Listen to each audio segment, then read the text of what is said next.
Welcome to trigger with Sundar.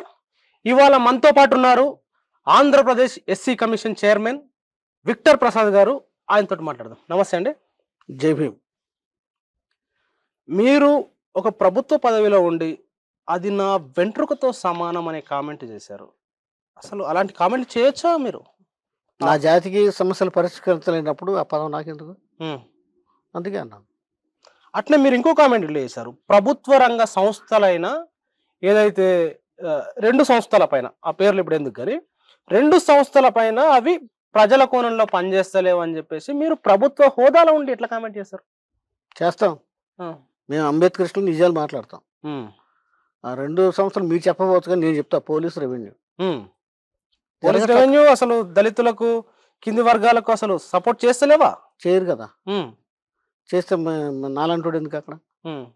అంటే SC commission chairman హోదాలో ఉండదు అట్లా చెప్పొచ్చా రెండు సంస్థల పైన? ఎస్సీ కమిషన్ హోదాలో ఇప్పుడు వచ్చాను.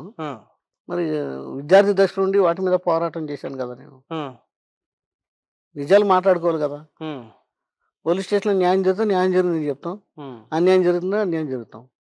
రెవెన్యూ వ్యవస్థలైనా అంతే, పంచాయతీరాజ్ వ్యవస్థలైనా అంతే. ఏ వ్యవస్థలైనా సరే మా జాతికి అన్యాయం చేస్తే ప్రశ్నిస్తాం, ప్రజల్లోకి తీసుకెళ్తాం.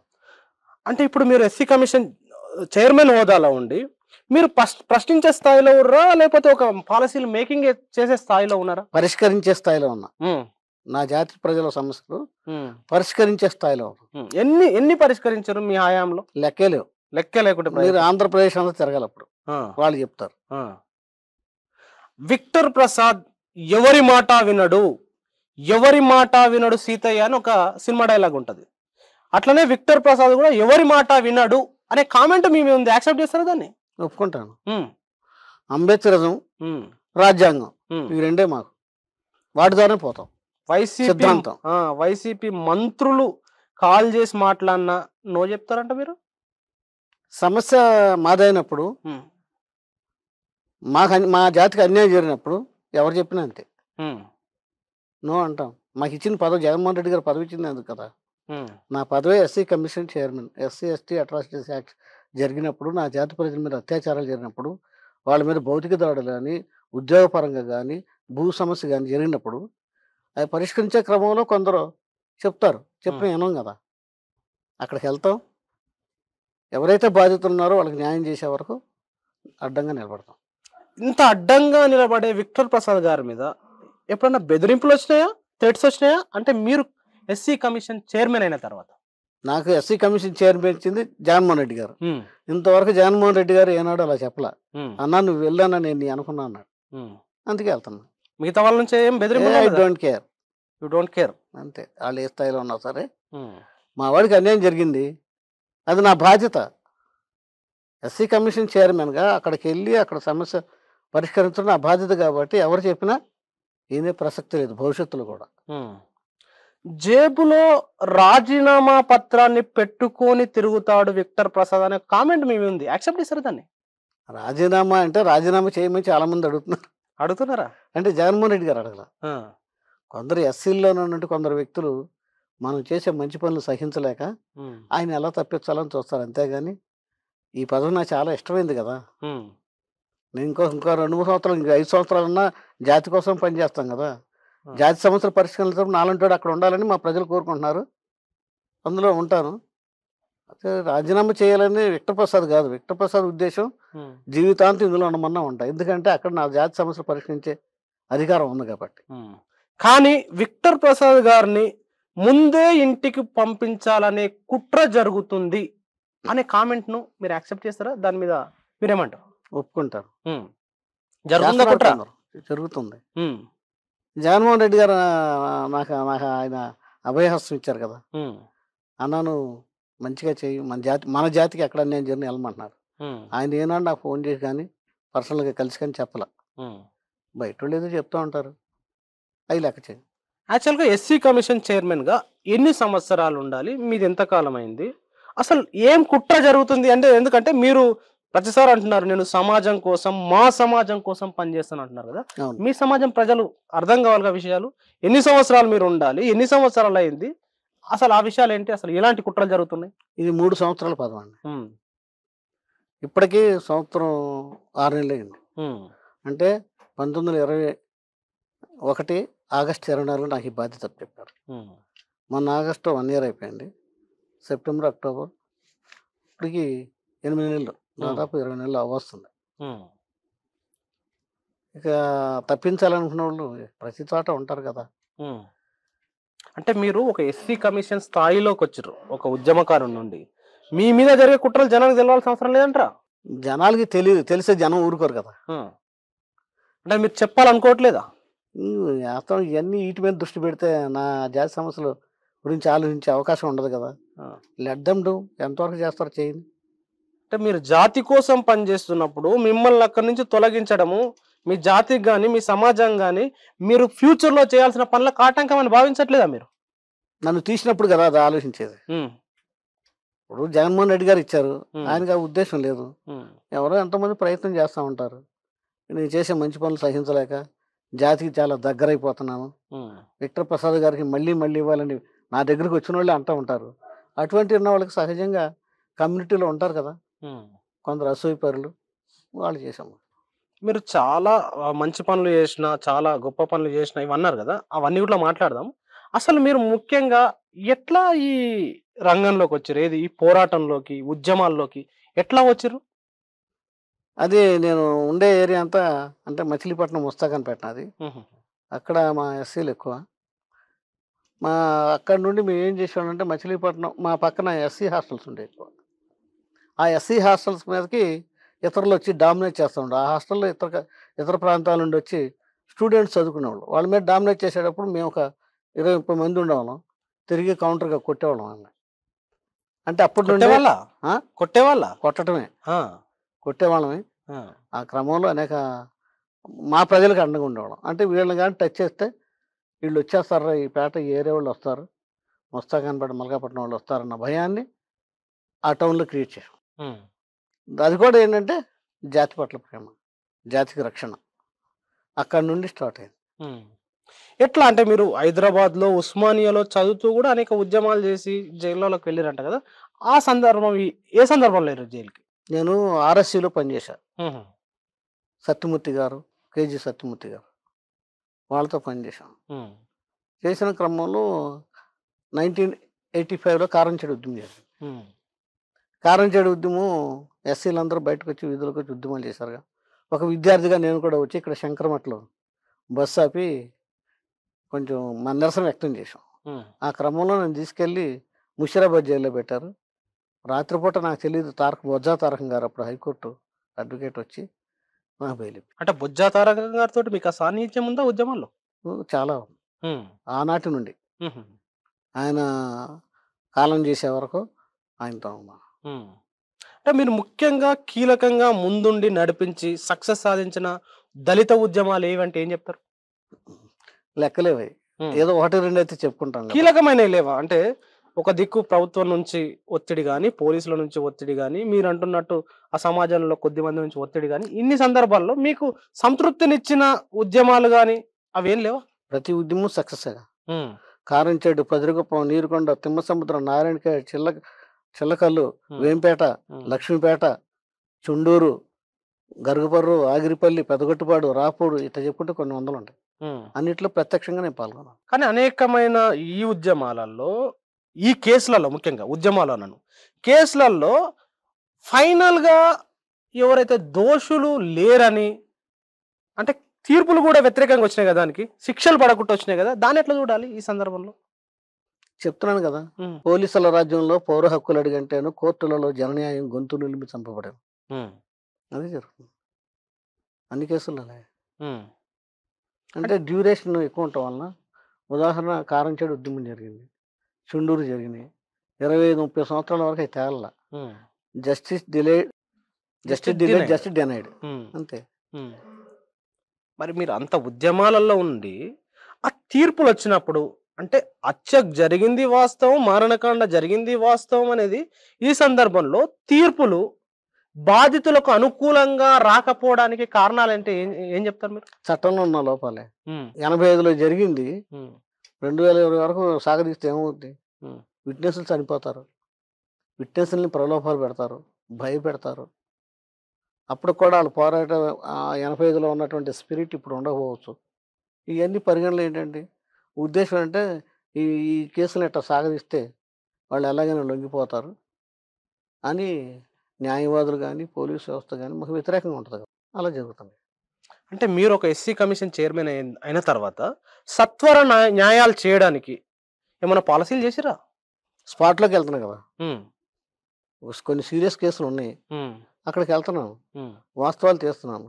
వాస్తవాల రూపంలో పోలీసుల మీద ఆదేశాలు జారీ చేస్తున్నాను. వాళ్ళు చేయక తప్పదు కదా! అవును. ఎస్సీ కమిషన్ చైర్మన్ కంటే మనకు ప్రత్యేక కొన్ని పవర్స్ ఉంటాయి కదా! Hmm. So, they are doing according to my directions. అంటే మీరు ఉన్నప్పుడు మీరు డైరెక్ట్ గ్రౌండ్‌లోకెళ్తారు. తర్వాత ఇంకెవరొచ్చినా చేయడానికి ఏమన్నా పాలసీలు అంటే పాలసీ చేసి పెడితే ఫ్యూచర్ అంతా ఎవరొచ్చినా దాన్ని పాటించాలి గదా! గవర్నమెంట్ తోటి మాట్లాడి, వైఎస్ జగన్ గారితోటి మాట్లాడి సత్వర న్యాయం జరగడానికి ఉదాహరణకి హైదరాబాద్‌లో దిశ ఒక చట్టం వచ్చింది. ఏపీలో గూడా చట్టం వచ్చింది. అట్లా దళిత మహిళల మీద గాని, దళితుల మీద గాని దాడి జరగంగానే సత్వర న్యాయం జరగడానికి ఏమైనా చట్టాలు జేయాలని పాలసీలేమి మీరు ప్రతిపాదించరా? చట్టాలు ఉన్నాయి కదా! హ్మ్. అది ఇంప్లిమెంట్ చేసేవాళ్ళే. హ్మ్. అంబేద్కర్ గారు చెప్పారు కదా! రాజ్యాంగం రాసినప్పుడే చెప్పాడు. 1949 నవంబర్ 26న చెప్పాడాయన. అంటే రాజ్యాంగం అమల్లోకి వచ్చిన రోజు. అంటే రాజ్యాంగం సమర్పించిన రోజు జనవరి 26న అమల్లోకి వచ్చింది. ఆ రోజు చెప్పాడు కదా! నేను ఎంత కష్టపడి ఈ రాజ్యాంగం రాసినా దాన్ని అమలు పరిచేవాళ్ళు చిత్తశుద్ధి గలవాళ్ళైతే వీటి ఫలితాలు ప్రతి కింద స్థాయికి వెళ్తాయన్నారు. హ్మ్. అమలు పరిచేవాళ్ళని బట్టి ఉంటది. అమలు పరిచే అధికారులు కరెక్ట్‌గా ఉండాలి. హ్మ్. పాలకులు కరెక్ట్‌గా ఉండాలి. పాలకులు, ప్రభుత్వం కరెక్ట్‌గా ఉంటే ఖచ్చితంగా దాని యొక్క చట్టం అమలవుద్ది. హ్మ్. ఉదాహరణకి నేను ఇటీవల జగన్మోహన్ రెడ్డి గారిని కలిసా. కలిసినప్పుడు "అన్న ఏంటి సమస్యలు" అన్నాడు. "మా సమస్యలు చాలా ఉన్నాయన్న." "ఏంటి చెప్పమన్నాడు." 70 సంవత్సరాల స్వతంత్ర భారతదేశంలో పల్లెల్లో ఎస్సీ పల్లెల్లో శ్మశానాలు లేవు. మా వాళ్ళు చనిపోతుంటే రోడ్ల పక్కన, పొలం గట్ల పక్కన, చెరువుల పక్కన పాతేస్తున్నాం. మూడో రోజు, ఏడో రోజు వెళ్ళేటప్పటికి మా ఎదురుగా మా శవాలు పీక్కు తింటున్నాయి కుక్కలు, నక్కలు. దీని వెంటనే మీరు ప్రతి పల్లెలో ఒక గ్రేవ్ యార్డ్ తయారు ఇస్తే బాగుంటుందన్నాను. అని కూడా ప్రభుత్వ పరంగా రూపాయి ఖర్చు కాకుండా పరిష్కారం ఉందంటే ఏం చెప్పన్నాను. ప్రతి పంచాయతీలో ప్రభుత్వ భూములు ఎంక్రోచ్ చేసుకునే వాళ్ళు ఉన్నారు. వాళ్ళ నుండి రెజ్యూమ్ చేసుకొని ఇవ్వచ్చు అన్న. వెంటనే ఆర్డర్ ఇచ్చాడు కదా! అందరు ఆర్డర్ కలెక్టర్‌లకి వచ్చేసి ఇచ్చాడు. ఆ!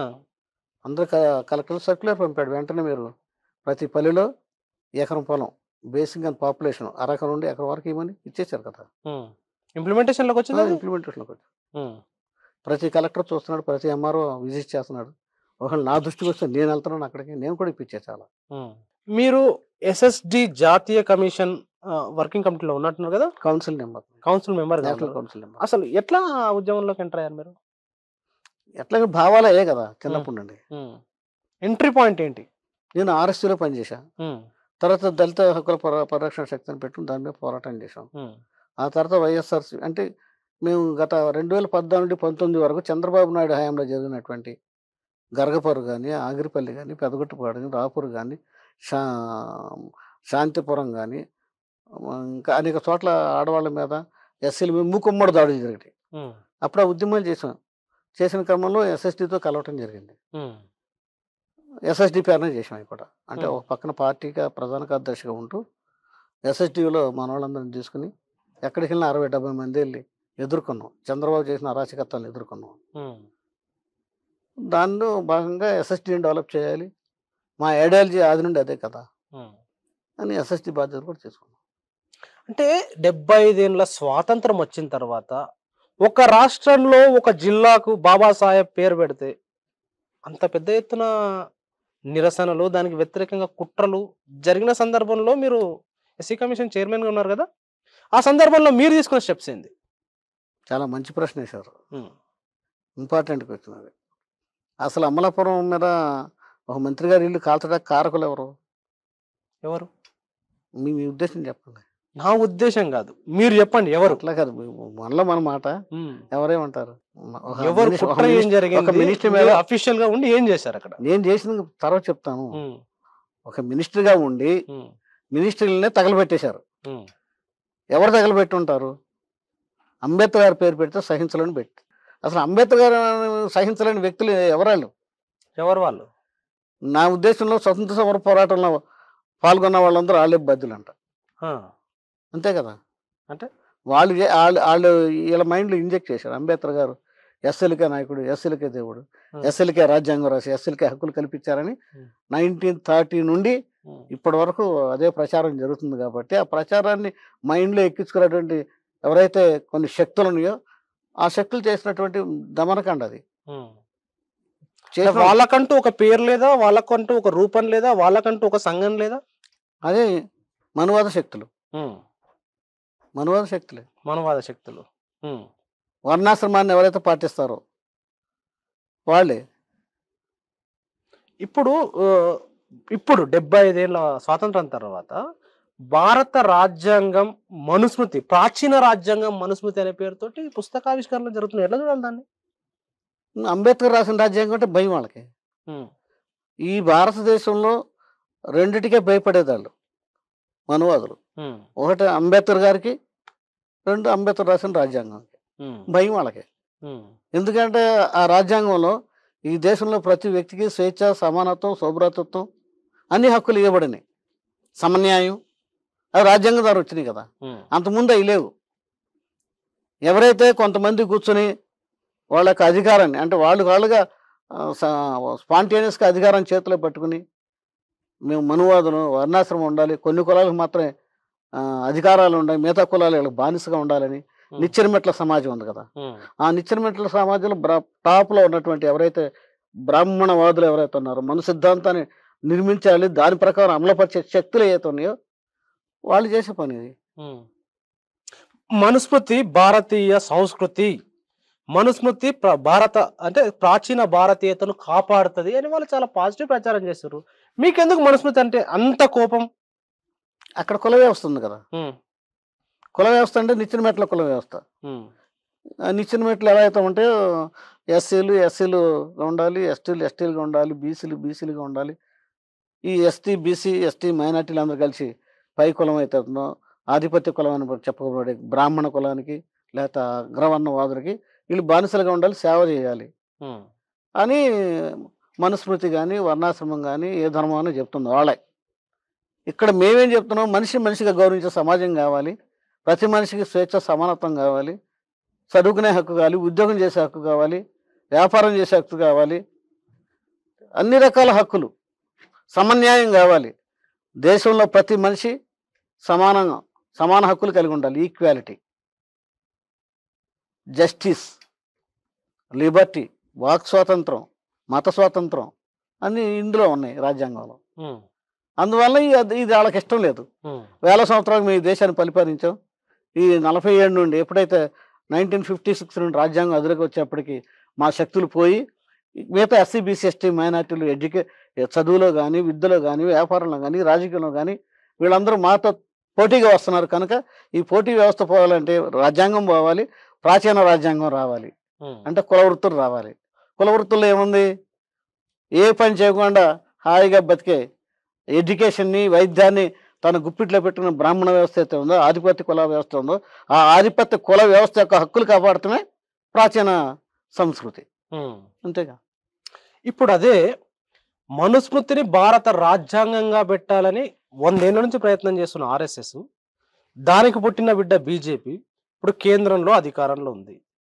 వాళ్ళు ఇప్పుడు అనేక చట్టాలు చేసుకుంటూ వస్తున్న క్రమంలో భారత రాజ్యాంగాన్ని మార్చే కుట్రలు చేస్తున్నారని దళిత సంఘాలు గాని, కొన్ని ప్రోగ్రెసివ్ పార్టీలు గాని ఆరోపిస్తున్నారు. ఆ ఆరోపణను ఎట్లా చూడాలి? ఈ గా వాళ్ళేదో దీనిలో ఉన్నారు, కలకన్నారు. అంటే దాన్నే ఉంటారు. అది అంటే ఆలోచనలు అలా ఉన్నారు కానీ జరగని పని అది. కుట్రలు జరగట్లేదా? జరుగుతున్నాయి, ఆ! కొంతవరకు జరుగుతాయి. హ్మ్. కొడతా అన్నోడికి కుట్టినోడికి తేడా ఉంటుంది కదా! హ్మ్. తన్నుదిన్న ఊరుకుంటా అంటే హ్మ్. ఓపెన్గా ప్రశాంతంగా ఉంటారు. భారత రాజ్యాంగం ముట్టుకోమని చూద్దాం. హ్మ్. అమెండ్మెంట్ చేయగలుగుతాను కొన్ని చోట్ల. అసలు హ్మ్. రాజ్యాంగం తీస్తానంటే హ్మ్. భారతదేశం ముక్కలైపోతుంది. అంటే కొంచెం సివిల్ వార్ వస్తుంది, హ్మ్. No doubt. దాంట్లో ప్రజలు తిరుగుబాటు చేస్తారు. నా హక్కు కోల్పోనంతకాలం నేను ప్రశాంతంగానే ఉంటాను. ఖచ్చితంగా ముఖ్యంగా భారతదేశంలో ప్రాచీన సంస్కృతి తేవాలంటే బీసీలు చాలా అమాయకంగా ఉన్నారు. మేజర్ కమ్యూనిటీ అని బీసీలు. ఆ నష్టం వాళ్ళకే ఎక్కువ. కులవృత్తులు తీసేస్తే వాళ్ళు కులవృత్తులు పెడతానంటే భారత రాజ్యాంగంలో ఒక మంగళ ఉన్నాడు. ఐఏఎస్ అవ్వచ్చు, ఐపీఎస్ అవ్వచ్చు, ఎమ్మెల్యే అవ్వచ్చు. ఒక కుమ్మరి, కమ్మరి, యాదవ, గౌడ వీళ్ళందరూ కులవృత్తులు మళ్ళీ వెళ్ళాలంటే వాళ్ళలో ఎడ్యుకేషన్ ఉండదు కదా. ప్రాచీన సంస్కృతి అంటే వీళ్ళకి ఎడ్యుకేషన్ లేదు, చదువుకునే హక్కు లేదు, ఓటేసుకునే హక్కు లేదు, ఉద్యోగం చేసే హక్కు లేదు, భూమి మీద హక్కు లేదు. ఆ హక్కులు లేని రోజున ఏం చేస్తారు వీళ్ళు? అలవాటు పడిన వాళ్ళు తిరుగుబాటు చేస్తారు. ఏదో నెమ్మదిగా ఊరికే చేసుకుంటారు కానీ భారత రాజ్యాంగాన్ని మార్చే దమ్ము, ధైర్యం, శక్తి వాళ్ళకి లేదు. వాళ్ళు ఒకే భాష, తర్వాత ఒకే రేషన్, ఒకే నేషన్ ఇట్లా అనుకుంటూ వస్తున్నారు కదా. ఆహారం పైన ఇట్లా దాడి చేస్తున్నారు కదా, దాన్ని ఎట్లా చూడాలి? చేస్తారు, అన్ని చోట్ల చేయలేరు కదా. ఎక్కడ బలంగా ఉంటారో అక్కడ చేస్తారు. ఒకే భాష, ఒకే లాంగ్వేజీ, ఒకే జాతి, ఒకే మతం అన్నప్పుడు వాళ్ళు వాళ్ళ కులాలను మతాలని కులాలను వదులుకోమనండి. One India one man. భారతదేశం ఒక మనిషి. అంతే కదా, రామబాణం అంటారు కదా. రాముడికి ఒకే భార్య, రామబాణం ఒకటి ఉన్నా కదా. మరి ఒకే ఒకే ఒకే మతం, ఒకే కులం అని ఎందుకనలా? ఒకే కులం అనాలా? అంతే, అదే భారతీయ కులం. అంటే కుల నిర్మూలన సమాజం కావాలండి బాబాసాహెబ్ అంబేద్కర్. కులరహిత, మతరహిత భారతదేశం కావాలని అంబేద్కర్ గారు. ఈ మనువాదులు మాకు రకరకాల సిద్ధాంతాలు ఉన్నాయి, వర్ణాశ్రమం ఉంది, అవి ఉన్నాయి, ఇవి ఉన్నాయి, అది కావాలంటారు. India is nothing. ఇది స్ట్రగుల్ పెట్టింది. ఇండియాలో జరిగే స్ట్రగుల్, పోరాటం ఏంటంటే ఇక మనుధర్మానికి, అంబేద్కరిజానికి ఫైట్ అంతే. భారతదేశంలో జరిగేది అదే. ఇది శాశ్వతం కంటిన్యూ అవుతూనే ఉంటుంది. నా జాతి ప్రజలు అంటే నాట్ ఓన్లీ ఎస్సీ, మాలా, మాదిగలు, బీసీలు ఎప్పుడైతే ఎడ్యుకేట్ అవుతారో, వాళ్ళకి ఎప్పుడైతే చైతన్యం వస్తుందో ఖచ్చితంగా ఎస్సీలు ఎలాగో అటాక్ చేస్తున్నారు. ఈ దేశంలో ఉద్యమాలకి పురుడు పోసుకునే కమ్యూనిటీ ఏదనంటే ఎస్సీలే. ఎస్సీలు పోరాటం వల్లనే బీసీలు అనుభవిస్తున్నారు ఆ ఫలితాలని. ఎలా ఫలితాలు ఎలా వచ్చింది, ఏ పోరాటాల ద్వారా వచ్చింది, దీనికి ఆద్యుడు ఎవరన్నా తెలుసుకున్న రోజున ఖచ్చితంగా వాళ్ళు తిరుగుబాటు చేస్తారు, మాతో కలిసి నడుస్తారు. బీజేపీ అధికారంలోకి వచ్చిన తర్వాత ముందు వాళ్ళు అంబేద్కర్ స్టడీ సర్కిల్ను క్లోజ్ చేయడం నుంచి మొదలు పెడితే అంబేద్కరిస్టుల మీద దాడి చేశారు, మైనార్టీల మీద దాడి చేస్తున్నారు, కమ్యూనిస్టుల మీద దాడి చేస్తున్నారు. మీరు చెప్తున్నట్టు అంబేద్కరిస్టులు కూడా అందరూ చిన్న చిన్న సంఘాలుగా విడిపోయి ఉండడం వల్ల, అంటే వాళ్ళ టార్గెట్ అంతా చాలా ఫోకస్డ్గా ప్రతి ఒక్కరి మీద దాడి చేస్తున్న సందర్భంలో ఈ అంబేద్కరిస్టులు కానీ, అణగారిన వర్గాలు కానీ, ప్రోగ్రెసివ్ శక్తులు కానీ కలిసి పనిచేయాల్సిన అవసరం ఉందా లేదా ఈ సందర్భంలో అంటే ఏం చెప్తారు? అదే అంటున్నా కదా, ఉంది. ఇప్పుడు బాబ్రీ మసీద్ కూల్చింది బ్రాహ్మణుడు వల్ల, అక్కడికి వెళ్ళారా? బీసీలే వెళ్ళారు. వాళ్ళు బీసీలు ఏనాడైతే ఈ మనుధర్మంలో ఉన్నటువంటి కులవృత్తుల ద్వారా ఏ రకంగా నష్టపోయి ఎంతకాలం మాకు విద్యకు దూరం చేశారు, మనుధర్మం వాళ్ళు విద్యకు దూరం చేశారు, విజ్ఞానానికి దూరం చేశారు, ఆస్తికి దూరం చేశారు, ఓటు హక్కు లేదు, పాలనకు దూరం చేశారు. ఈ తెలుసుకున్న రోజున ఖచ్చితంగా వాళ్ళు జ్ఞానం రావాలని భారత రాజ్యాంగం చదివితే, రాజ్యాంగం ఏ రాజ్యాంగం ద్వారా వాళ్ళకి హక్కులు లభించినాయో, ఈ హక్కులు మూల కారకుడు ఎవడో తెలుసుకున్న రోజున, మీరు అన్నట్టు తెలుసుకోవాలంతకాలం ముక్కలుగానే ఉంటారు, తెలుసుకున్న రోజున ఒకటి అవుతారు. ఇప్పుడు అట్లనే ప్రభుత్వ రంగ సంస్థలన్నీ ప్రైవేటు పరం చేస్తే రిజర్వేషన్ల మీద దాడి కాదా? అంటే ఈ అంశం జనాల్లోకి వెళ్తుందా? మేము పెట్టే ప్రతి మీటింగ్లో అంబేద్కర్ గారు చెప్పింది మిక్స్డ్ ఎకానమీ సిస్టమ్ని రాజ్యాంగంలో స్పష్టంగా చెప్పాడు. మిక్స్డ్ ఎకానమీ అంటే ప్రైవేట్ రంగం, పబ్లిక్ రంగం. అంబేద్కర్ ప్రైవేట్ రంగం వద్దన్నాడు అసలు. ఎందుకు? పబ్లిక్ రంగమే కావాలన్నాడు. పబ్లిక్ రంగం అంటే ప్రభుత్వ రంగ సంస్థలు.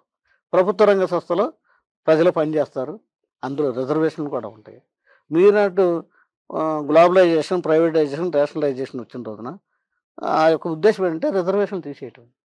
ఇప్పుడు మోడీ ఉన్నాడు, లాభాల్లో ఉన్న ఎల్ఐసి తీసేసుకున్నాడు, అలాగే రైల్వేస్ తీసుకున్నాడు, బ్యాంక్స్ ఇస్తున్నాడు. ఏ సంస్థ లాభం ఉందో లాభాల్లో ఉన్న వాళ్ళు తీసుకుంటారు. వాస్తవానికి ప్రైవేటైజేషన్ ఎప్పుడు చేయాలి? నష్టాల్లో ఉన్నదాన్ని తీసుకోవాలి. లాభాల్లో ఉన్న ప్రభుత్వ రంగ సంస్థని వాళ్ళు తీసుకుంటున్నారు. అందుకే ఇది జరుగుద్దని అంబేద్కర్ ఆనాడు ఆక్రమించి మోడీ లాంటి వాడు వస్తాడు ఎవడో వచ్చి ఈ రకంగా ప్రభుత్వ రంగ సంస్థ లాభాలు ఉన్న సంస్థలను తీసేసుకుంటాడు. పబ్లిక్ రంగాన్ని బలహీనం చేసేసి ఈ ఈ సంపద మీద బలవంతులు ఎవరైతే ఆధిపత్య కులాలు అవుతారో వాళ్ళు మళ్ళీ గ్రిప్ పొందటానికి ప్రైవేట్ రంగం. కనుక అది ప్రైవేట్ రంగం వద్దన్నాడు. ఓన్లీ పబ్లిక్ రంగమే కావాలన్నాడు. కానీ అన్ఫార్చునేట్లీ అంబేద్కర్ గారు ఏ శక్తులకైతే ఈ దేశంలో పాలనాధికారం వెళ్ళకూడదు అనుకున్నాడు ఆ శక్తులకు వెళ్ళిపోయింది. దానికి కారణం మీరు అంటున్నట్టే బీసీల్లో, ఎస్సీల్లో, ఎస్టీల్లో, మైనార్టీల్లో వివిధ సంఘాలుగా ముక్కలుగా అయిపోయి ఒకటిగా ఉండకపోవటమే కారణం. ఇప్పుడు మీ ఆంధ్రప్రదేశ్కి మీరు ప్రాతినిధ్యం వహిస్తున్నారు. ఆంధ్రప్రదేశ్లో విశాఖ ఉక్కును కూడా ప్రైవేటైజ్ చేయాలని కుట్రలు జరుగుతున్న సందర్భంలో దాన్ని ఎట్లా చూడాలి? విశాఖని ప్రైవేటైజేషన్ చెప్తున్నాను కదా. అదే వాళ్ళ ఉద్దేశం. సెంట్రల్ గవర్నమెంట్లో ఈ సెంట్రల్ గవర్నమెంట్ యొక్క ఆధిపత్యం ఈ రాష్ట్రాల మీద ఉంది. అందువల్ల తీసుకోగలుగుతున్నారు. ప్రజలు వీధుల్లోకి రాలేదా? వస్తున్నారు. ప్రజలు మెజార్టీ వాళ్ళకు ఉంది. పార్లమెంట్లో చట్టం చేసే మెజార్టీ అక్కడ ఉంది కాబట్టి they are doing like it. పార్లమెంట్లో మెజార్టీ లేని వాళ్ళు చేయలేరు కదా. మోడీ లేకపోతే బీజేపీ అనుబంధమైనటువంటి పార్టీలు మిత్రపక్షాలు ఏమన్నాయో they are having in majority in పార్లమెంట్లో చట్టం చేసిన రాష్ట్రం ఒప్పుకోవాల్సిందే కదా. ఒప్పుకోవాలి, తప్పదు కదా. అంటే అక్కడికి వెళ్ళిన పవన్ కళ్యాణ్ కానీ టీడీపీ కానీ ఇది అంటే ఈ ప్రైవేటైజేషన్ వైసీపీ చేస్తుంది అనే కామెంట్ చేస్తున్నారు. వాస్తవానికి ఒక క్లారిటీ, జనాలు రావాల్సిన క్లారిటీ ఏంటంటే ఇది కేంద్ర ప్రభుత్వం చేస్తుందా, వైసీపీ చేస్తుందా? వైసీపీ ఎలా చేస్తుందండి? వైసీపీ ప్రత్యక్షంగా పోరాటంలో పాల్గొంది. పవన్ కళ్యాణ్ పాల్గొన్నాడా? టీడీపీ పాల్గొందా? లేదుగా. ఈ రాష్ట్రంలో ఏం జరిగినా వైసీపీ మీద తోసేయటం వాళ్ళకి అలవాటైపోయింది. అట్లనే ఇప్పుడు మనం కంటిన్యూస్ పాయింట్ ఏంటంటే ప్రభుత్వ రంగాల సంస్థలన్నీ ప్రైవేటు రంగం పెరిగిపోయిన క్రమంలో ప్రైవేట్ రంగంలో రిజర్వేషన్లో ఉండాల్సిన అవసరం మీద ఒక చర్చ జరుగుతుంది. దాని మీద ఎస్సీ కమిషన్ చైర్మన్ గా మీ కామెంట్ ఏంటి? అసలు ప్రైవేటైజేషన్ వద్దంటున్నాంగా. జరిగింది. ఇప్పుడు ప్రైవేటైజేషన్ జరిగింది, దాంట్లో రిజర్వేషన్ ఉండకూడదా? రిజర్వేషన్ ఉండాలి. ఎవరు చేయాలి అది? ఆంధ్రప్రదేశ్లో 4 చేస్తే కదా. పార్లమెంట్లో 120 మంది వరకు ఎస్సీ ఎస్టీ ఎంపీలు ఉన్నారు. That is the responsibility of those MPs. They have to object, they have to oppose in parliament. చట్టాలు చేసే దాంట్లో వీళ్ళు ఉన్నారు కదా, రిజర్వేషన్ ద్వారా వచ్చినటువంటి ఎంపీలు ఉన్నారు, రాజ్యసభలో ఉన్నారు, పార్లమెంట్లో ఉన్నారు. అక్కడ వాళ్ళు నోరెత్తాలి, వాళ్ళు రైజ్ చేయాలి, వాళ్ళు అబ్జెక్ట్ చేయాలి. ఎక్కడ కూర్చొని నేనేం చేస్తాను? నా హ్యూమన్ చట్టం తీసేస్తా. ఏం తీసేస్తారు? ప్రైవేటైజేషన్, ప్రైవేట్ సెక్టర్లు మూసేస్తాం అంతే. మీరు అడిగిన దానికి సమాధానం ఇది. పబ్లిక్ రంగ సంస్థలో కానీ ఉంటే మా జాతి ప్రజలకి రిజర్వేషన్ ఉంటుంది, ఉద్యోగాలు వస్తాయి. జిఎల్పి మీ ఉద్దేశం అదే కదా. ప్రైవేట్ రంగ సంస్థలను తీసుకుని పబ్లిక్ రంగ సంస్థలను ప్రైవేటైజ్ చేస్తే వీళ్ళకి రిజర్వేషన్ ఇవ్వాల్సిన అవసరం లేదు.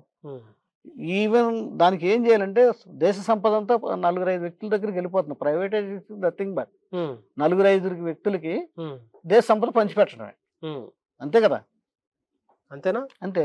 మోడీ కేంద్ర ప్రభుత్వం ఈ 9 ఏళ్ల కాలంలో అంటే మొత్తం తీసుకుపోయి 4 చేతిలో ఈ సంపదను పెట్టే ప్రయత్నం చేస్తుందా? చేసింది కదా, చేసింది. 4,000, 5,000, 10,000 కోట్ల రూపాయలని, లక్షలాది కోట్ల రూపాయలని ఎగదొబ్బిన వాళ్ళకి బీజేపీ ఆశ్రయం ఇస్తుంది కదా, చేర్చుకుంటుంది మా పార్టీలో. ఆదాని, అంబానీ మరి వీళ్ళందరూ మోడీ మనుషులు కదా, వాళ్ళు పెంచేవాళ్ళు కదా. పేదవాడు 10,000 కట్టలేదంటే ఆ ఇంటికి వెళ్ళిపోయి తట్టా బుట్ట బయటకు లాగేసి ఇంటికి తాళాలు వేసే బ్యాంక్ అధికారులు మరి వాళ్ళు లక్షల కోట్లు ఎక్కొడుతున్నారు. వాళ్ళ జోలికి వెళ్తాయండి. మొండి బకాయిలని పక్కన పెట్టేస్తున్నారు. అవి మొండి బకాయిలా? జరుగుతుంది కదా. కేంద్ర ప్రభుత్వం కరెక్ట్ ఉంటే మోదీ, అంబానీ లాంటి వాళ్ళు ఉంటారా? ఉండరు కదా. అట్లానే మీరు ఎస్సీ కమిషన్ చైర్మన్ వచ్చిన తర్వాత ఈ అట్రాసిటీస్ జరిగిన ప్రతి ప్రదేశంలోకి వెళ్తున్నారు అనేది మీరు చెప్తున్నారు, వెళ్తున్నారు, మీడియాలో ఇట్లా కనిపిస్తుంది. అట్రాసిటీస్ తో పాటు ఈ కులాంతర వివాహాలు చేసుకున్న వాళ్ళ మీద కూడా దాడులు జరుగుతున్నాయి. కులాంతర వివాహ సంబంధించిన చట్టం ఒకటి రావాల్సిన అవసరం లేదా? ఉంది కదా. ఏం చేయాలి? వాళ్ళ రక్షణ చట్టం. కులాంతర వివాహాల రక్షణ చట్టం అంటే కులాంతర వివాహం చేసుకున్న ఎవరైతే జంటకు రక్షణ కల్పించడం కానీ వాళ్ళకు సపోర్ట్ చేయడం కానీ ఈ చట్టం రావాల్సిన అవసరం లేదంటారా? కులాంతర వివాహం చేసుకున్న రక్షణ కల్పించమని ఉంది. వీళ్ళు ఎంతమంది కులాంతర వివాహాలు చేస్తున్న అల్లళ్ళకెళ్ళి అందరిళ్ళకెళ్ళి రక్షణ కల్పిస్తారా? వాళ్ళ మైండ్ మెచ్యూరిటీ లేని టైంలో పెళ్లి చేసేసుకుంటున్నారు. నా దగ్గర ప్రతిరోజు వాళ్ళిద్దరు వస్తున్నారు. అయ్యా నేను పలానా వాళ్ళని పెళ్లి చేసుకున్నాను, నన్ను వదిలేశాడు, మళ్ళీ వాళ్ళ కులాన్ని పెళ్లి చేసుకున్నాడు అని. ఏం చేస్తున్నారు వాళ్ళని? 498 చట్టం పెడుతున్నారు, ఎస్సీ ఎస్టీ చట్టం పెడుతున్నారు. ఎస్సీ ఎస్టీ చట్టం 498కి అరెస్టులు లేవు కదా. సుప్రీంకోర్టు ఇచ్చిన గైడ్లైన్స్ 7 సంవత్సరాల లోపు శిక్ష పడి ఏ నేరంలోనూ కోర్టుకు అప్పగించడానికి వీళ్ళు జ్యుడిషియల్ రిమాండ్ లేదని చెప్పారు. దానివల్ల మీరు అన్నట్టుగా కులాంతర వివాహాలు ఫెయిల్ అవుతున్నాయి. ఫెయిల్ అయినతో వాళ్ళ శిక్ష ఏది? శుభ్రంగా పోలీస్ స్టేషన్కి వెళ్తున్నాడు, పార్టీ 1C నోటు తీసుకొస్తున్నాడు, హాయిగా వస్తున్నాడు. కానీ చేసుకున్న భార్య మాత్రం ప్రతిరోజు పోలీస్ స్టేషన్ చుట్టూ కోర్టు చుట్టూ తిరుగుతున్న పిల్లల్ని ఎట్టుకుని. దీనికి కారకులు ఎవరు? సుప్రీంకోర్టులో కూర్చుని మరి ఇటువంటి బెయిల్ పోలీస్ స్టేషన్ కోర్టుల్లో బెయిల్ తెచ్చుకునే విధానాన్ని పక్కన పెట్టేసి 7 సంవత్సరాల లోపు శిక్ష పడిన అరెస్ట్ చేయకూడదంటే నేరాలు పెరగవా? కులాంతర వివాహాలు ఫెయిల్ అవ్వవా? కులాంతర వివాహం చేసినప్పుడు వదిలేస్తే వాడికి 7 సంవత్సరాల లోపు శిక్ష అనండి, 7 సంవత్సరాల పైన శిక్ష అనండి, ఎవడు వదలడం. ఇష్టం లేకపోయినా సంసారం చేస్తాడు. వ్యవస్థలో న్యాయ వ్యవస్థలో లోపం ఉంది. న్యాయ వ్యవస్థలో లోపం ఉందన్న కామెంట్ మీరు చేసినారు. వాస్తవానికి మైనారిటీలు కాకుండా ఆల్రెడీ పెళ్లి చేసుకునే ఏజ్ ఉన్న వాళ్ళు కులాంతర వివాహం చేసుకున్న కుల దురహంకార హత్యలు జరుగుతున్నా పరువు హత్యలు అంటారు. దాని పరువు హత్యలు అనాలా? అనాలా? అంతే, పరువు కోసమే. అంతే. మూర్ఖులు కన్న తల్లిని, కన్న కొడుకుని, కన్న బిడ్డని కులాంతర వివాహం చేసుకుని చంపేసిన మూర్ఖులు కాకపోతే ఏమనాలి? ఇంకా ఇంకా వరస్ట్ పదం అంటే అది కూడా అనాలి. 18 సంవత్సరాల వరకు పెంచుకున్న పిల్లని, లేకపోతే 18 సంవత్సరాలు పెంచుకున్న అబ్బాయిని కేవలం ఇంట్లో పరుగు పోతుందని ఉద్దేశంతో చంపేస్తున్నానంటే వాళ్ళని ఏమనాలి? నరరూప రాక్షసులు వాళ్ళు. మూర్ఖులు కదా, ఇంకా వరస్ట్ వాడేదంటే. వాళ్ళ మైండ్ కల్టివేట్ అవ్వట్లా. మతం, కులం అనే కబంధాస్తాలు ఇరుక్కుపోయారు వాళ్ళు. కల్టివేట్ కావడానికి వాళ్ళలో ఒక ఈ అవేర్నెస్ కల్పించడానికి ఎస్సీ కమిషన్ గా లేకపోతే రాష్ట్ర ప్రభుత్వంగా ఇలాంటి కార్యక్రమాలను చేసిరా మీరు? ప్రభుత్వాలు చెప్తున్నాయి కులాంతర వివాహాలు చేసుకోమని, అందరూ చెప్తున్నారు. కానీ ఆ వయసు ప్రభావం లేదా దాన్ని ఏమంటే అట్రాక్షన్, లవ్ అంటే ప్రేమ కాదు, అది ఒక ఆకర్షణకు లోబడి చేసుకుంటున్నారు. చేసుకున్న 2 సంవత్సరాలకు, సంవత్సరాలకు, 3 సంవత్సరాలకు వాళ్ళకి అర్థమవుతుంది. అంబేద్కర్ గారు చెప్పారు కులాంతర వివాహాలు చేసుకుంటే మంచిదని. అవును, కులం నిర్మూలన పోవాలంటే కులాంతర వివాహాలు కావాలన్నాడు. కులం పోవాలంటే కులాంతర వివాహాలు జరగాలని బాబాసాహెబ్ చాలా క్లియర్ గా చెప్పారు. ఇప్పుడు కులాంతర వివాహాలు జరుగుతున్నప్పుడే దాడులు చేయడము, హత్యలు చేయడము, దానికి సంబంధించి చట్టం చేయకూడదు. ఇక్కడ ఒక విషయం చెప్తాను. ఒక ఎస్సీ అమ్మాయి లేకపోతే ఒక ఎస్సీ అమ్మాయి ఐఏఎస్, ఐపీఎస్, బ్యాంక్ మేనేజర్ అనుకో, అటువంటి కులాంతర వివాహాలని వాళ్ళు స్వాగతిస్తున్నారు. కిందే కుదరట్ల, కింద స్థాయి ఉంది. కారణం ఏంటంటే ఒక ఎస్సీ అమ్మాయి ఐఏఎస్, ఐపీఎస్ అయినా లేదా బ్యాంక్ మేనేజర్ అయినా ఆ కుటుంబానికి వాళ్ళ కుటుంబాలకు ఉపయోగపడద్దని దే ఆర్ ఇన్వైటింగ్. పేదరికానికి వచ్చేటప్పటికి ఏమవుతుందంటే వాళ్ళు ఎందుకు మా ఇంట్లో ఉండాలి? ఇక్కడ ఆర్థికపరమైనటువంటి అంశాలు ఉన్నాయి. అనేక మంది ఆడపిల్లల్ని అంటే ఎస్సీలని, ఎస్టీని చేసుకున్న మగవాళ్ళు ఆ రిజర్వేషన్ అడ్డు పెట్టుకుని ఎమ్మెల్యేలు అవ్వట్లేదా? అవుతున్నారు కదా, మంత్రులు అవ్వట్లేదా? అంటే వాళ్ళకు ఉపయోగపడితే ఆ కుటుంబం చేసుకునే వాళ్ళ వల్ల మాకు ఉపయోగపడద్దు అంటే దే ఆర్ ఇన్వైటింగ్. లేదు అనుకున్నప్పుడు మీరు అన్నట్టు పరువు హత్యలు కానీ, మధ్యలో వదిలేయటం కానీ చేస్తున్నాం. అంటే వాటికి అవేర్నెస్ కల్పించడానికి పాలసీలు రావాల్సిన అవసరం లేదా? ఎస్సీ కమిషన్ ఏమైనా చేయరా మీరు? ఎస్సీ కమిషన్ కాదండి, ఇక్కడ ఒక మైండ్ కల్టివేట్ చేయాలంటే వాడంతటి వాడు చదువుకుని జ్ఞానవంతుడు అవ్వాలి. చదువులో ఆ పాయింట్ చేర్చాల్సిన అవసరం లేదు. ఏం చేరుతారు? భారతదేశంలో చదువులు అన్ని కరెక్ట్ అంటారా? అంబేద్కర్ చరిత్ర అంత వక్రీకరించలేదా? పూలే చరిత్ర వక్రీకరించలేదా? పెరియార్ వక్రీకరించలేదా? సాహు మహారాజు వక్రీకరించలేదా? ఎక్కడ ఉంది? అశోకుడి చరిత్ర వక్రీకరించలేదా? బుద్ధుడి చరిత్ర వక్రీకరించలేదా? ఎప్పుడైతే ఈ మనువాదం వచ్చిందో వాళ్ళకు ఒకటే దేవుడు, పూజ ఈ నేర్పారు. ఆ పూజలో దేవుళ్ళో ఉన్నారు. సంవత్సరానికి ఒక 6-7 పండుగలు పెట్టారు. ఒక్కొక్క పండుగ వారం రోజులు ఉంటది. ఆ వారం రోజులు వెళ్ళిపోతానే ఉన్నారు. కనుక ఉంటదిగా ఖచ్చితంగా. అట్లనే ఉత్తర భారతదేశానికి పరిమితమైన మూకదాడులు దక్షిణ భారతదేశానికి ఇట్లా ఎంటర్ అవుతున్న సందర్భాన్ని ఎట్లా చూస్తారు విక్టర్ ప్రసాద్ బికాస్ గారు? Of BJP, um, because of RSS, um, because of Bajrang Dal, Modi Parivar ఏదైతే ఉందో వాళ్ళందరూ వివిధ శాఖలకు మారి దక్షిణ భారతదేశాన్ని కబలించడానికి ప్రయత్నం చేస్తున్నారు. కానీ వాళ్ళ వల్ల అవుతుంది. అవ్వదా? ఉమ్. ఉమ్, తాత్కాలికంగా కొన్ని రావచ్చు. ఉమ్, ఇక్కడ ఎందుకంటే లాంగ్వేజ్ ప్రాబ్లం ఒకటి ఉంది. ముఖ్యంగా ఇక్కడ ఎడ్యుకేటెడ్ అయి ఉన్నారు. ఈ దక్షిణ భారత ప్రజలు ఎడ్యుకేట్ అయి ఉన్నారు. ఉమ్, ఎడ్యుకేటెడ్ సమాజం ఆలోచిస్తుంది కదా. ముఖ్యంగా ఎస్సీ సమాజం ఉన్నంత వరకు వాళ్ళ వల్ల అవుతుంది. ఉమ్, వాళ్ళని ఎదుర్కోగల శక్తి అంబేద్కరిజమే, ఉమ్, జేభీం నినాదం, ఉమ్, ఎస్సీల పోరాటాలు ఉమ్. ఉన్నంతకాలం వాళ్ళకి కష్టం. ఇలాంటి అట్రాసిటీస్ జరిగినప్పుడు వాస్తవంగా పెట్టాల్సిన సెక్షన్లకి పెడుతున్న సెక్షన్లకు మధ్యలో చాలా తేడా ఉంటుంది. అందుకే అన్న నేను ఆ, లోకల్లో పోలీస్ వ్యవస్థ, ఉమ్, రెవెన్యూ వ్యవస్థ ఉమ్. ఎస్సీలుగా కాదు పేదవాళ్ళ పక్షం లేదు. ఏం చేస్తే పేదవాళ్ళ పక్షంలో అవుతుంది అది? ఏం చేస్తే అంటే వాళ్ళ మీద చర్యలు తీసుకోవాలి. ఉమ్. నేను తీసుకుంటున్నా, తీసుకుంటున్నారా? పిలిపిస్తున్నా కదా, ఆ, మా ఆఫీస్కి పిలిపిస్తున్నా. ఉమ్, నువ్వు ఆ సెక్షన్ ఎందుకు పెట్టలేదు, ఎందుకు పెట్టవని ఉమ్. పెట్టిస్తున్నా కదా. పెట్టిస్తున్నారు. ఉమ్. ఇప్పుడు ఈ బీజేపీ ప్రమాదాన్ని బీజేపీ నుండి భారతదేశాన్ని రక్షించాలంటే మనువాదం నుంచి, మీ భాషలో చెప్పాలంటే మనువాదం నుంచి భారతదేశాన్ని రక్షించాలంటే ఏం చేయాలి ఈ దేశంలో ఉన్న ప్రజలు? అంబేద్కరిజం వేశారండి. ఉమ్, అంబేద్కర్ చదవాలి, ఉమ్, భారత రాజ్యాంగాన్ని చదవాలి. ఉమ్, ఈ రెండు చదివిన రోజున బీజేపీ ఎత్తుగడలు కానీ కుట్రలు కానీ చల్లవు.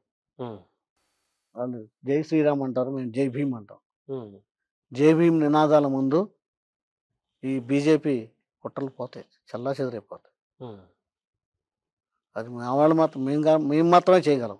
ఉమ్, మాతో పాటు బీసీలు ఎవరైతే ఉన్నారో మెజారిటీ పీపుల్ ఉమ్, వాళ్ళు కూడా అర్థం చేసుకుంటే ఉమ్, కులరహిత మతరహిత సమాజం ఏర్పడుతుంది. ఉమ్. అప్పటి వరకు ఈ బాధలు మేము కులరహిత మతరహిత సమాజం ఏర్పడడానికి మీరు అంటున్నట్టు ఎస్సీలు కానీ బీసీలు కానీ ఇంకా ప్రోగ్రెసివ్ శక్తులు కానీ కలిసి పనిచేయాల్సిన అవసరం ఇప్పుడున్న భారతదేశంలో ఎంత ఉందంటే ఏం చెప్తారు? మ్యాక్సిమం ఉంది. ఉమ్, మాలో ఐక్యత లేకపోవటమే మైనస్. ఉమ్, ఎస్సీలోనే ఐక్యత లేదు. ఉమ్, ఉపకులాల్లోనే అనేక సంఘాలు వచ్చేసినాయి. ఉమ్, మా 100 మాల మహానాళ్ళు, 100 ఎంఆర్పిఎస్లు వచ్చినాయి. ఉమ్, పోట్లాడుకో మనువాద శక్తి మీద పోరాడాల్సినటువంటి శక్తివంతమైనటువంటి జ్ఞానం గలమైనటువంటి ఈ రెండు ఉపకులాలు ఇళ్లలో కొట్టుకుంటే ఇంకా వాళ్ళ మీద పోరాడేవాడు.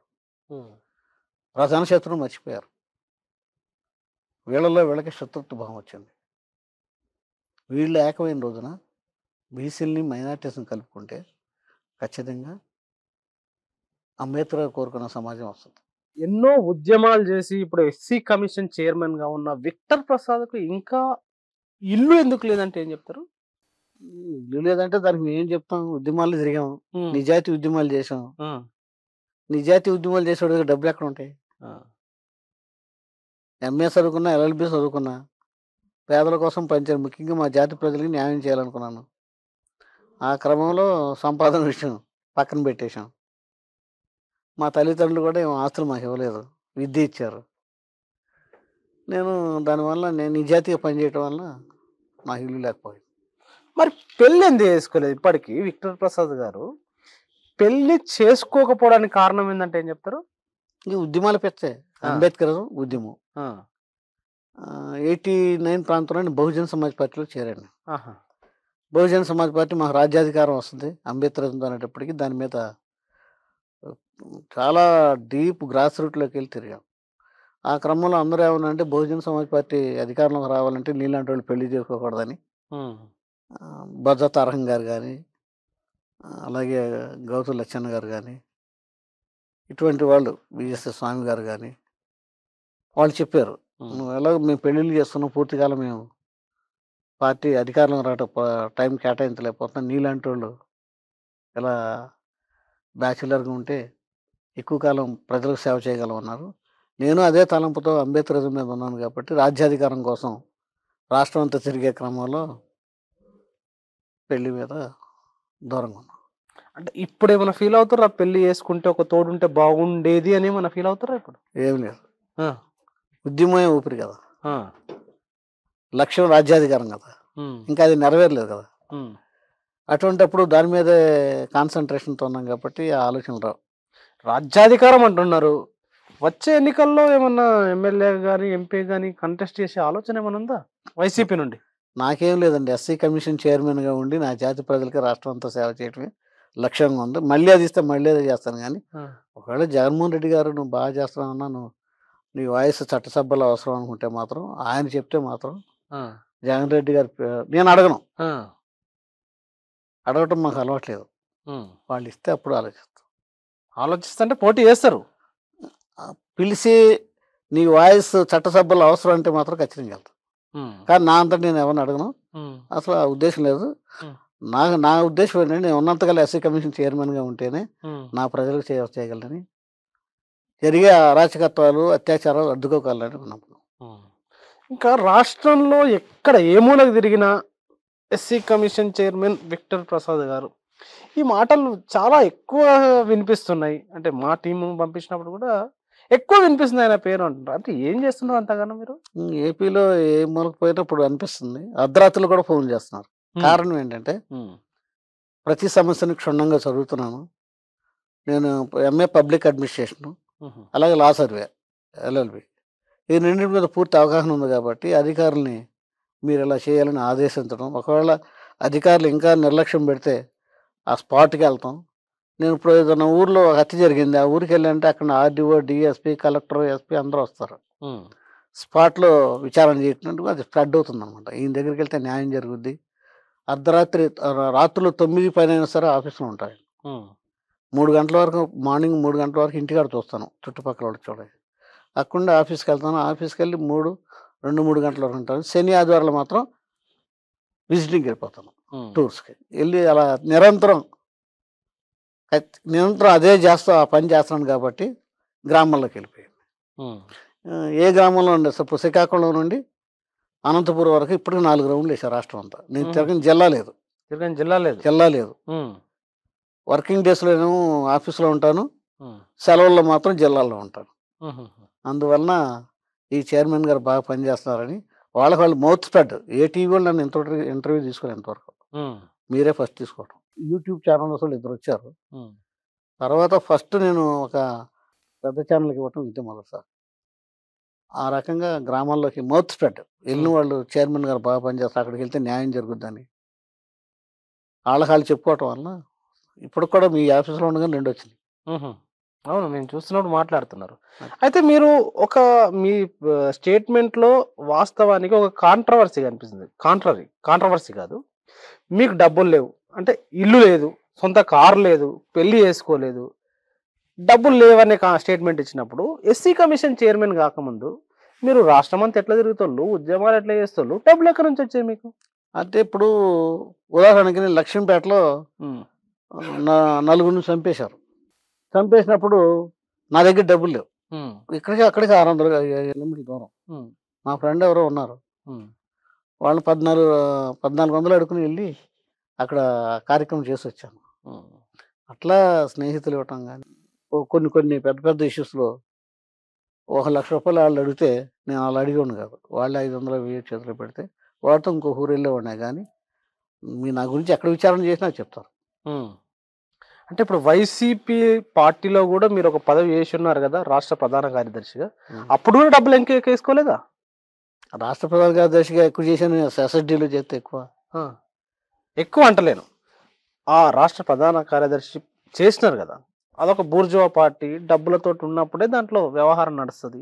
ఆ సందర్భంలో గూడా డబ్బులేమి వెనకేసుకునే ప్రయత్నం చేయలేదా? డబ్బులు సంపాదించుకోవాలన్న ఆలోచన ఉన్నవాడు ఆ మార్గం వెతుక్కుంటాడు. ఆ! ఒక పదవిని అడ్డుపెట్టుకొని ప్రజలకు సేవ చేయాలనుకున్నవాడు ఆ! దారి దృష్టిలో పెడతాడు. ఆడికి డబ్బులెక్కడొస్తాయి? ఆ! అదే కదా! అదే కదా! ఆత్మగౌరవ పోరాటం నేను చేసేది. హ్మ్. ఆత్మగౌరవం ఉన్నోడు చేయి సాపడు. హ్మ్. సమస్య లేదు. ఎస్ఎస్‌డీలో పనిచేశాం. హ్మ్. మేము ఆగిరిపల్లి గాని, గరుగుపర్రు గాని, పెదగొట్టుపాడు గాని, రాపూర్ గాని, అనేక జిల్లాలు తిరిగాం. ఎస్ఎస్‌డీ పైన ఎక్కడ రూపాయి కలెక్ట్ చేయలేదు ఇప్పటికి. హ్మ్. అయితే పింకీగాను, గొల్లవర ప్రసాదును హ్మ్. కొందరు నలుగురు ఎదురుండాళ్ళేసుకున్నారు. నా దగ్గర ఎలాగో లేవు, నన్నెవరు అడగరు. హ్మ్. అట్లా తిరిగాం కానీ ఎస్ఎస్డిలో కూడా ఎవరిని రూపాయి అడగలేదు. ఆహా. ఇంతవరకు అడగలేదు. ఎవరన్నా పలానా వాళ్ళని పిలిచి సమతా సైనిక్ తెలిపిన రూపాయి కలెక్ట్ చేసామని ఎవరన్నా చెప్పండి, ఈ రాష్ట్రంలో ఛాలెంజ్ చేస్తా. ఉమ్. ఒకవేళ మాకు అంత అవసరం అయితే మీరు ఫ్లాగులు ఇవ్వండి, భోజనం పెట్టండి అని ఎవరికొడికి అని అడుగుతాం కానీ డబ్బుల రూపంలో ఎవరు ఆంధ్రప్రదేశ్ ఎస్ఎస్టీలో ఎవరిని ఒక్క రూపాయి అడగల. It is open challenge. Um. అలాగే వైఎస్ఆర్సీపీ రాష్ట్ర ప్రధాన కార్యదర్శిగా ఉండగా కూడా ఎవరి దగ్గర రూపాయి చాచడం అనబట్లేదు మాకు. ఉమ్. నేను ఎస్సీ కమిషన్ చైర్మన్గా నేను సంపాదించుకోవడం బోర్డు సంపాదించుకోగలను. ఎంత సంపాదించారు ఇప్పటివరకు? ప్రజలను అడగండి వెళ్ళి, ఉమ్. నన్ను అడుగుతారు ఎందుకు? ఉమ్. సంపాదిస్తే నాకు ఇల్లు ఉండేది కదా, ఉమ్. నా కారే లేదు. ఉమ్. ఎవరో మిత్రులు ఇచ్చిన మొన్నటి మా పింకి ఇచ్చిన కారు తిరిగా 1 year. ఇప్పుడు ఇంకో ఆయన ఇచ్చాడు. ఉమ్. లేదు, కారు లేదు. పెట్రోల్ కూడా మా సొంత, ఉమ్. నా శాలరీలో. ఉమ్. అంటే అలవెన్స్ ఉంటుంది కదా మీకు ఎస్సీ కమిషన్? అవన్నీ ఉంటాయి వాటిల్లోనే. అట్లనే మీకు సంబంధించిన మీ ఉద్యమానికి సంబంధించిన ఒక కీలకమైన ప్రశ్న ఏంటంటే, మా రోజు వీరన్నతోటి కలిసి ఉద్యమం చేసిన అనుభవం విక్టర్ ప్రసాద్ గారికి ఉంది అనేది మా టీం ఇన్వెస్టిగేషన్ చేసిన మీ గురించి పరిశోధిస్తున్నప్పుడు తెలిసిన ఒక కామెంట్. వాస్తవమేనా? కలిసి పనిచేసారా? అదేంటంటే విద్యార్థిగా ఉన్నప్పుడు నేను ఉస్మానియాలో ఎంఎస్ చదివేటప్పుడు ఆయన పీడిఎస్సీలో ఉంటే నేను ఆర్ఎస్సీలో ఉన్నాను. పీడిఎస్సీ ఆర్ఎస్సీ కలిసి ఏబీపీకి వ్యతిరేకంగా పోరాటం చేసాం. ఆ క్రమంగా అప్పటి నుంచి ఏబీవీపీకి మనవాదానికి వ్యతిరేకంగా కలిసి పనిచేసారా? అప్పుడు పనిచేసాం. ఆయన పీడిఎస్సీ, నేను ఆర్ఎస్సీ. పీడిఎస్సీ ఆర్ఎస్సీ కలిసి ఏబీపీకి వ్యతిరేకంగా పోరాటం చేసాం. సో ఆయనతోటి ఏమన్నా అనుభవాలు ఉన్నాయి. మంచి పాటలు పాడేవాడు.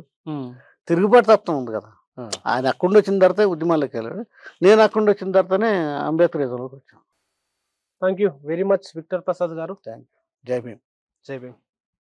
ప్రజలారా విన్నారు కదా, భారతదేశానికి మనువాదం అత్యంత ప్రమాదకరం. మనువాదం నుంచి భారతదేశాన్ని రక్షించుకోవాలంటే అందరూ కలిసికట్టుగా ఉండాలని చెప్తున్నారు విక్టర్ ప్రసాద్ గారు. ఇంకా అనేక విషయాలను కూడా చర్చకు పెట్టారు. భారత రాజ్యాంగాన్ని రక్షించుకోవాల్సిన అవసరం మీద, భారత రాజ్యాంగ హక్కుల రక్షణ అవసరం మీద చాలా చర్చకు పెట్టారు. ఈ ఇంటర్వ్యూ మీద మీ కామెంట్లు కూడా తప్పకుండా రాయండి. Thank you very much. పేద బడుగు బలహీన వర్గాల గొంతుక N9 మీడియా లైక్ చేయండి, సబ్స్క్రైబ్ చేయండి, షేర్ చేయండి.